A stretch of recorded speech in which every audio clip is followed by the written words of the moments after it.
Olá, começa agora mais um Raio-X da Velocidade, um programa voltado para os bastidores e curiosidades do universo dos motorsports. Nesta edição, um olhar sobre tecnologia embarcada. Conheça os mais interessantes avanços tecnológicos do setor automotivo. Quais foram os itens voltados para segurança, conforto e economia que saíram do laboratório e foram para as ruas?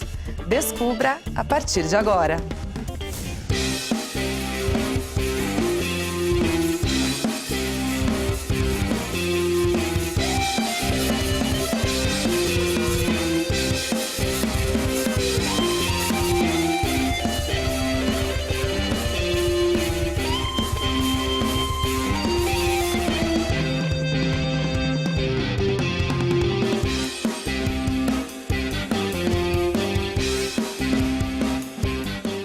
Nos últimos anos, a evolução da tecnologia automotiva inventou novos componentes para os carros de passeio. A injeção eletrônica e o câmbio automático mudaram a indústria para sempre. O câmbio automático não teve uma data certa de nascimento, né? Ele surgiu do esforço de vários inventores, né? Nós tivemos primeiro um suíço de nome Ravignolle, que idealizou um conjunto de engrenagens que é muito usado hoje, né, que leva o nome dele, Ravignolle, conjunto de engrenagens epicicloidais, né?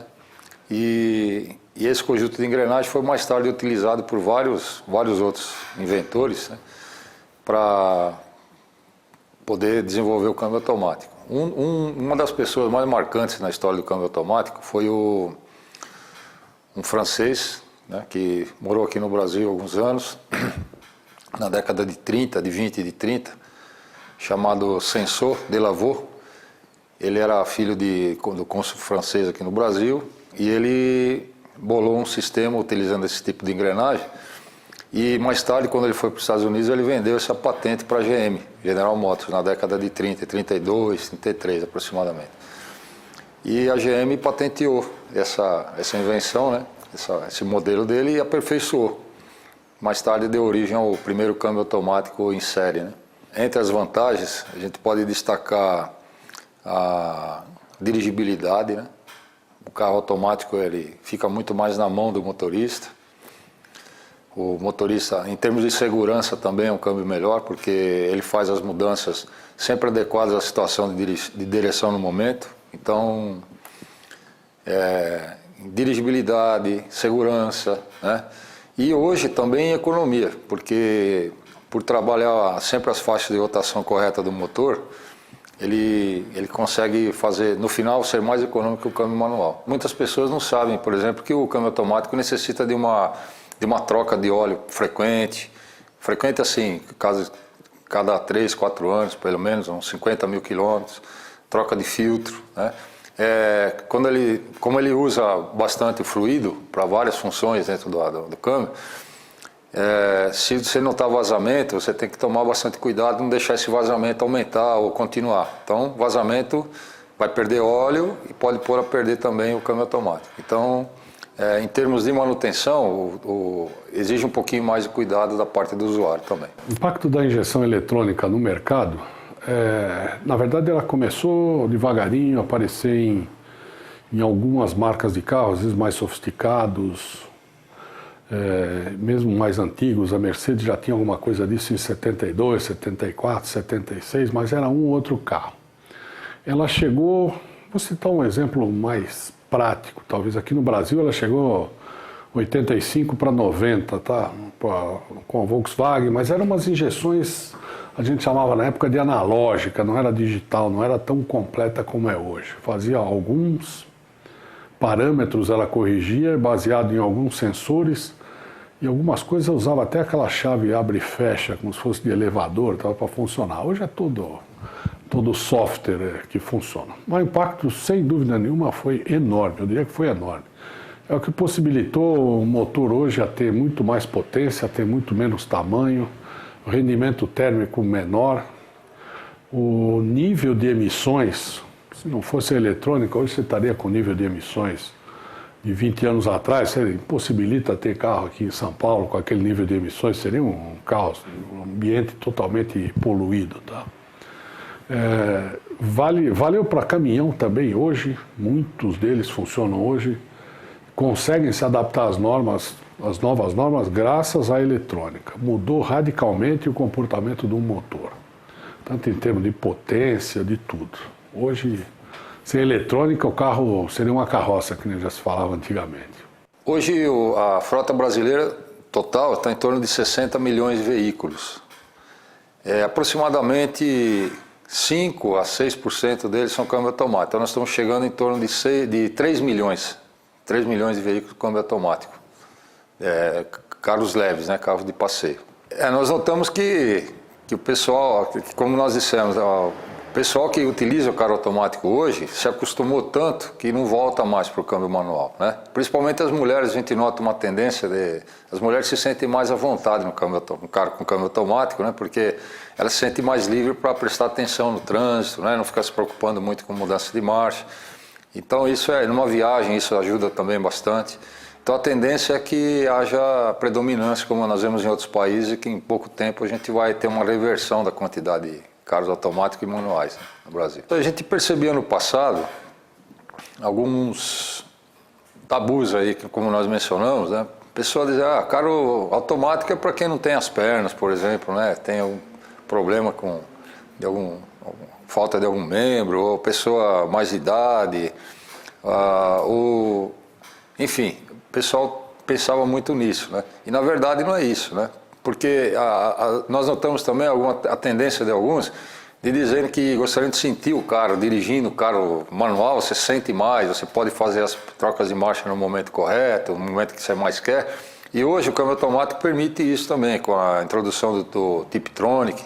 Então a pessoa hoje pode dirigir o carro de maneira manual ou automática. Então isso quebrou também um pouquinho a resistência que o público brasileiro tinha com respeito ao câmbio automático, né? O carro flex hoje usa um sensor de oxigênio mais sofisticado, que passa a ser um componente primordial na injeção. Antigamente ele fazia só poluição, hoje ele é primordial. O carro flex sente se você mudou o combustível de álcool para gasolina ou vice-versa, pelo sensor de oxigênio, que ele está tão sensível que ele consegue identificar isso. Então hoje passou a ser um dos principais fatores, um dos principais sensores do sistema eletrônico para saber se está rico, se está pobre, se está gasolina, se está flex, se está álcool, enfim. Esse conjunto desses sensores todos fazem dosar o combustível e, por tabela, a poluição também, emissões que a gente fala, da melhor maneira possível.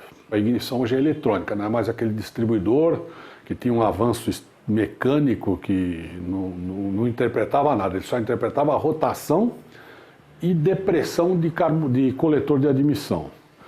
Para determinado nível de rotação você tinha um certo avanço e para determinada posição de acelerador você também tinha um avanço que chamava o famoso avanço a vácuo. Tá? Hoje isso é tudo eliminado. Tá? Existem alguns sistemas que é uma bobina só, que alimenta, vamos dizer, 4 cilindros, motor 4 cilindros. Existem sistemas mais sofisticados que tem uma bobina por cilindro para fazer a ignição das velas. Isso propicia um ponto de ignição muito mais otimizado do que um distribuidor, tá? Porque você consegue um mapeamento disso num dinamômetro, um desenvolvimento do motor com muito mais sensibilidade. O distribuidor não permitia isso. Você consegue sensores eletrônicos para gerenciar o teu ponto de ignição. A transmissão automática, para acionar esses conjuntos de engrenagem aqui que nós vamos ver, ela utiliza um conjunto de disco, geralmente um conjunto de disco, uma cinta para parar uma engrenagem, ou essa aqui para acionar. Então é um conjunto de disco revestido, um disco de aço revestido de fibra, ou de um papelão especial prensado e discos metálicos, cada qual vai ligado numa peça diferente. Então, quando um pistão hidráulico vem e faz o acoplamento dessas peças, ele vai transferir movimento para uma engrenagem do conjunto da transmissão automática. E aí essa força então é passada e aí o movimento do veículo. Então são vários conjuntos de discos, dependendo da transmissão nós temos discos maiores, menores, que fazem essa transferência de força. A combinação dessas três engrenagens, desse conjunto de engrenagem aqui, é que realiza as marchas numa caixa automática. Se eu quiser uma redução, eu posso movimentar a engrenagem solar, travar a engrenagem externa, a engrenagem anelar, e aí a força sai pelo carregador planetário numa relação bem reduzida de marcha. Eu posso fazer uma relação de marcha mais desmultiplicada, por exemplo, se eu movimentar o carregador planetário, travando a solar, eu tenho uma outra relação de marcha. Eu posso fazer uma marcha ré, se eu movimentar a solar e travar o carregador planetário, eu vou ter uma inversão de movimento. Então esse conjunto em si, 3 engrenagens, nós conseguimos fazer, teoricamente, 6 marchas no câmbio. Outras modernas inovações estão circulando pelas ruas e estradas do Brasil. Algumas são tecnologias recentes, que já estão em uso por aqui, como os faróis de LED e o inovador sistema Fly-by-Wire. Aqui farol de LED é super recente, tá? Conheço até pouquíssimo disso aí. O que tem um pouco a mais são lanternas de LED, tá? Faróis são muito recentes, acho que estão começando em 2009 ou 2010, tá? O LED tem uma vantagem que ele consome muito menos energia para gerar a mesma quantidade de luz. E você consegue... É que hoje fazer um farol é um negócio complicadíssimo, você ter a distância para ele iluminar, o foco, toda aquela coisa entre a lâmpada e ele, o xenon e não sei o quê. O LED você consegue, com uma série de LEDs, fazer um foco muito mais concentrado, muito mais otimizado em relação de incomodar quem vem do outro lado. Você consegue virar os faróis. Hoje, alguns carros viram os faróis com LED, você deixa o LED apagado, ele só acende quando você vira a direção. E se ele estiver ligado, para te iluminar a curva que você está fazendo à noite, entendeu? Então você consegue fazer, evolução, é coisa linda. Você consegue ter algumas características a mais. O Fly-by-Wire é um sistema que já existe há bastante tempo, que significa o quê? No sistema convencional do carburador ou da injeção mais antiga, quando você pisava no acelerador, existia um cabo de aço que puxava chama-se a borboleta de aceleração. A borboleta abre, entra ar no motor e daí em diante ele passa a funcionar dependendo da sua posição do pedal do acelerador. Tá, isso aí tinha mesmo as injeções mais modernas com esse sistema, já passaram a fazer marcha lenta independente do cabo, tá? Elas foram se integrando com o sistema Fly-by-Wire, permite um gerenciamento mais inteligente da injeção.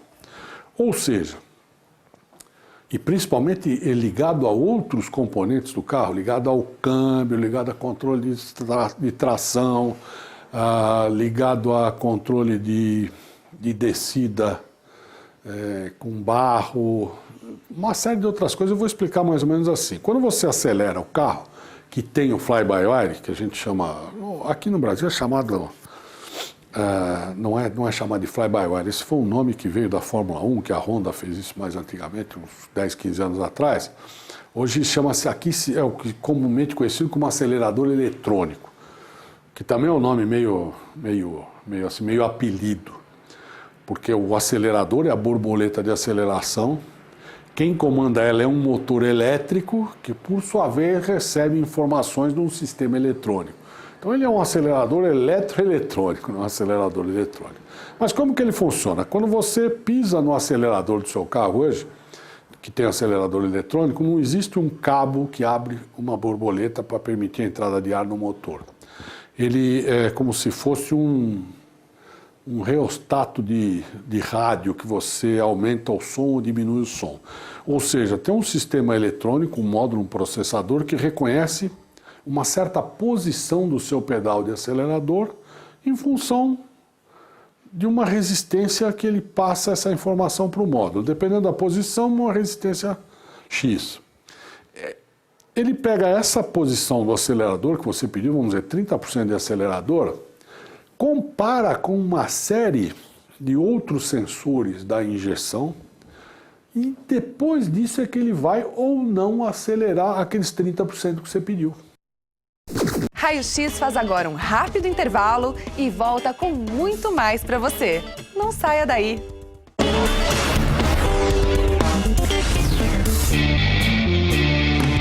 Race News, a sua revista eletrônica semanal sobre o setor automotivo e o universo dos motorsports. Em 2009, o piloto liderou a temporada.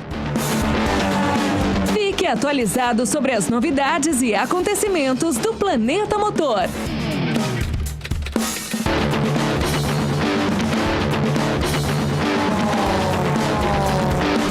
Race News, confira na grade da Race TV. Super Pódio, agora de quarta-feira, com a apresentação de Tata Muniz e Carlos Lua. Os resultados do motorsport nos 5 continentes.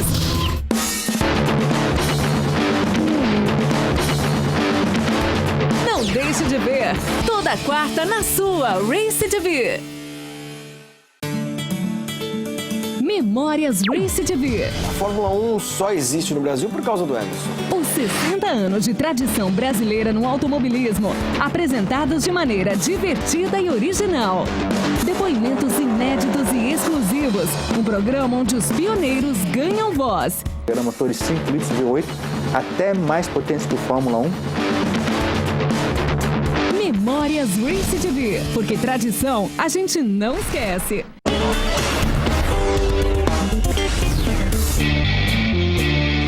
Raio X da Velocidade já está de volta.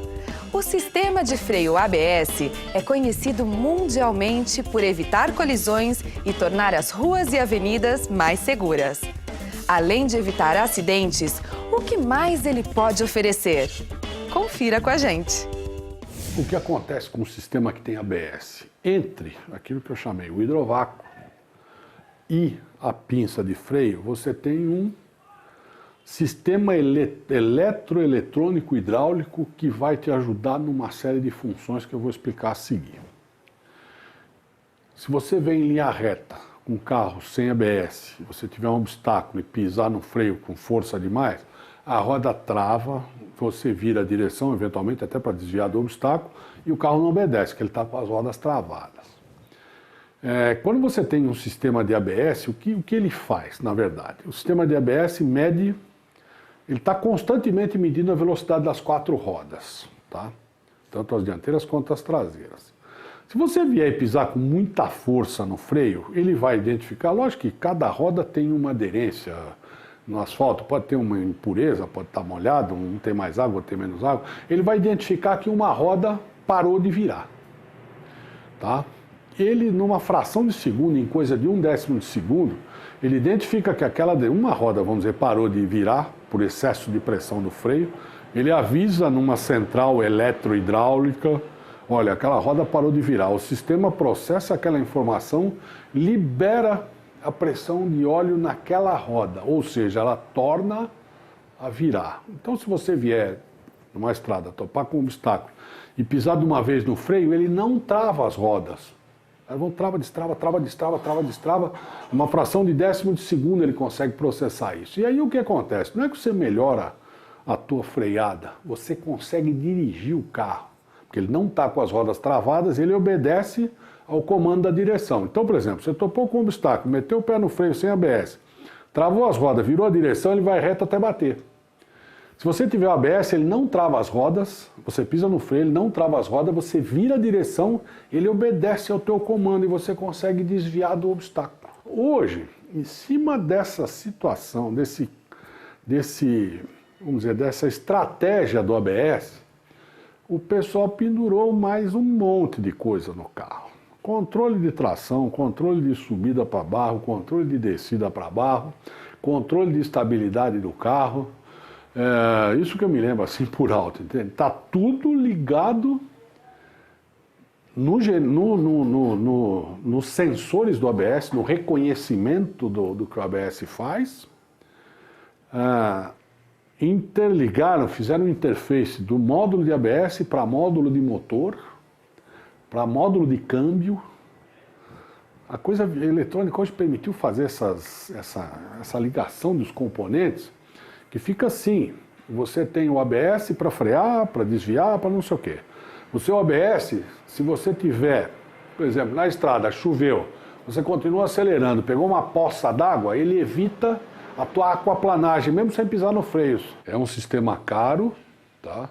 É opcional e você só acha até o opcional só em carros top. Se você quiser um carro 1000 com ABS, ele nem tem para vender. Você não consegue. A automatização dos automóveis atingiu um nível impensável até alguns anos atrás. Hoje, boa parte da frota nacional possui um centro de comando igual ao dos computadores. Raio-X da velocidade apresenta o módulo de conforto e o freio de mão elétrico. Freio de mão elétrico hoje eu acho que é mais um desses componentes de conforto. Você antigamente eu pisava num pedal ou puxava uma alavanca, alguma coisa. Hoje é elétrico, você aperta um botão, ele tem um sistema todo elétrico que funciona freando, lógico. Normalmente os freios traseiros, tá? Bloqueia os freios traseiros para você ter uma imobilização do carro. Isso tem algumas vantagens, tipo assim, tem gente que puxa pouco, tem gente que puxa muito. Ele puxa o certo. Já está pré-estabelecida a pressão de dentro do próprio fabricante. Na verdade, essa peça hoje seria o... mais a gente chama de módulo, mas seria a CPU hoje do carro. Seria ela que controla tudo, ela recebe as informações do sistema de injeção, ela que controla, ela que faz o consumo, ela que faz tudo. Ela seria a CPU do carro hoje, né? A varia de carros para carro, né? Tem carro que ela custa 2.000, tem carro que ela custa 1.000, tem carro que ela custa 12.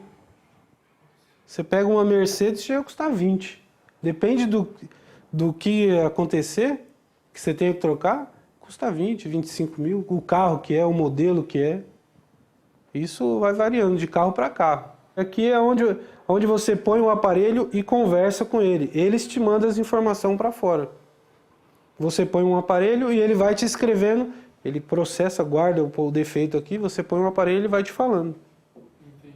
Então aqui é a comunicação de tudo. Às vezes o cara vai falar, pô, mas isso aqui que faz o carro andar, é isso que faz tudo no carro. Para aqueles que imaginam que já viram de tudo, é importante saber que a lista de novidades parece não ter fim. Quem imaginou que a suspensão se tornaria inteligente? Ou que um carro poderia estacionar sozinho? Pois saiba que isso já é uma realidade. Esse sistema que estaciona sozinho é a grande novidade ultimamente, até vendido como um opcional bastante interessante para o carro. Eu acho que deve ser bastante interessante para o usuário comum, né? Que hoje estacionar é uma arte. O carro está cada vez maior, a vaga cada vez menor.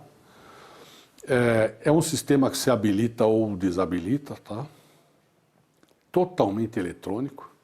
Você só tem que parar o carro numa distância correta de um dos carros que você vai estacionar, tá? Sempre você passa à frente e ele vai a ré, ele nunca faz o sistema ao contrário.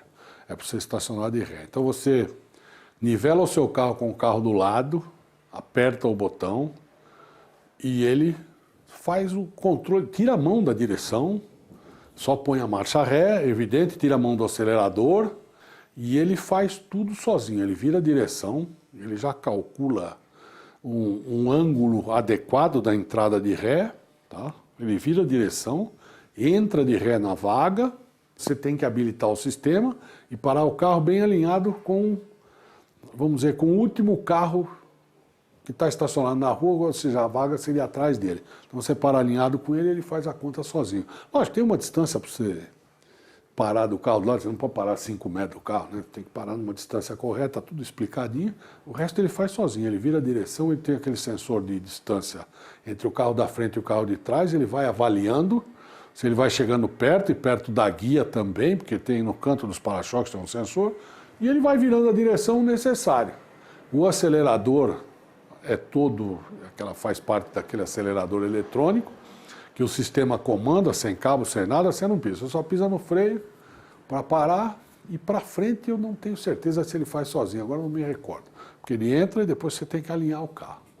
Mas coqueluche do momento é esse carro. Hoje uma suspensão de um carro é assim, você tem uma mola da suspensão, 1, 4 ou 2, conforme a suspensão, barra de torção, que é uma mola, não deixa de ser também, que tem uma carga programada, pré-programada, que mantém o carro numa certa altura, que absorve as irregularidades do solo, que tem um determinado curso de suspensão, tudo fixo, e por sua vez um amortecedor, que também tem uma calibragem pré-fixada para tornar ou macio, ou não tão macio, ou mais estável, ou menos estável aquele comportamento do carro. Hoje uma suspensão ativa, uma Cayenne, uma Touareg, uma série de carros, é um sistema que eliminou as molas da suspensão, tá?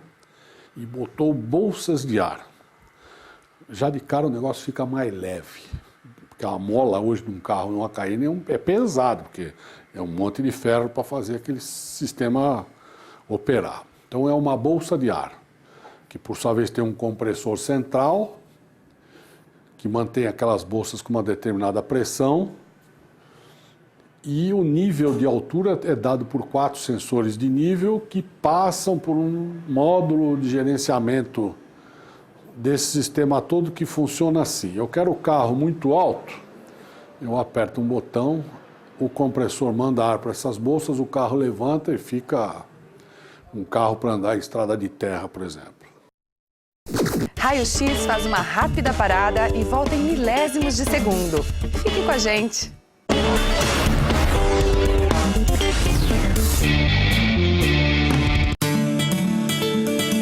Foi dada a largada na temporada 2010 do Roda de Boxe. Quem mexeu nesse carro? Edgar Melo Filho e seus convidados em um bate-papo descontraído e irreverente.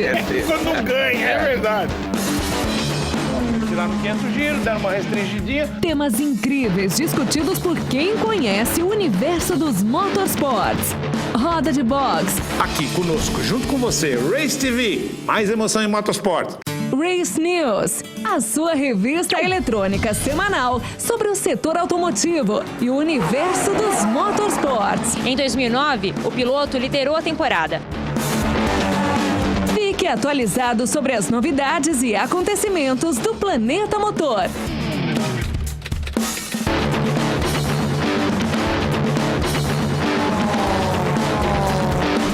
Race News, confira na grade da Race TV. Quer ver os momentos mais emocionantes das provas de velocidade? Quer assistir ao que acontece de mais interessante nas pistas de todo o Brasil?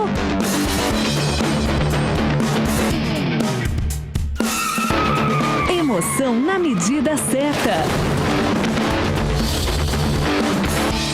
Compact Race.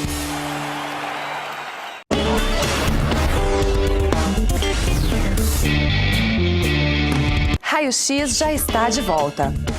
Com a modernização dos sistemas automotivos, muitos trabalhadores tiveram que aprender a lidar com essas novidades tecnológicas. O começo foi muito difícil. A gente apanhou muito, e todos apanharam muito. Porque você tem o defeito, depois de alguns anos, você já sabe o que é basicamente 95% dos defeitos, tá? Mesmo porque tem carro e tem marcas que tem aquele defeito característico. Você já sabe que vai isolar um contato, você já sabe que ela tem aquela frescurita para o combustível que não é tão bom, você já sabe de um monte de coisa. Mas no começo apanhava feito gente grande. E no começo que eu estou falando não era só injeção eletrônica, não. Os carros vinham para cá, tinha controle de tração, controle de altura, isso aí que ninguém entendia nada. Porque injeção é o seguinte, você que conhece o que é um motor e um carburador, passado para injeção, você já sabe mais ou menos os defeitos que ele tem. Devido às necessidades, surgiram diferentes cursos para quem trabalha no setor e também para leigos interessados nesses sistemas inovadores. Exige uma especialização do mecânico, né? Porque o câmbio automático, se a pessoa entende um câmbio manual, se o técnico já trabalha na área com câmbio manual, fazendo reparo de câmbio manual, para a passagem dele para reparo de câmbio automático exige uma adaptação. Ele vai ter que conhecer alguns conceitos, né? Embora ele já conheça conceitos de mecânica, engrenagens, né? Redução, multiplicação, mas ele vai ter que conhecer alguns sistemas que existem no câmbio automático e não tem no câmbio mecânico. Então exige uma especialização dele. Raio-X da Velocidade fica por aqui. Obrigada pela companhia e até o próximo programa.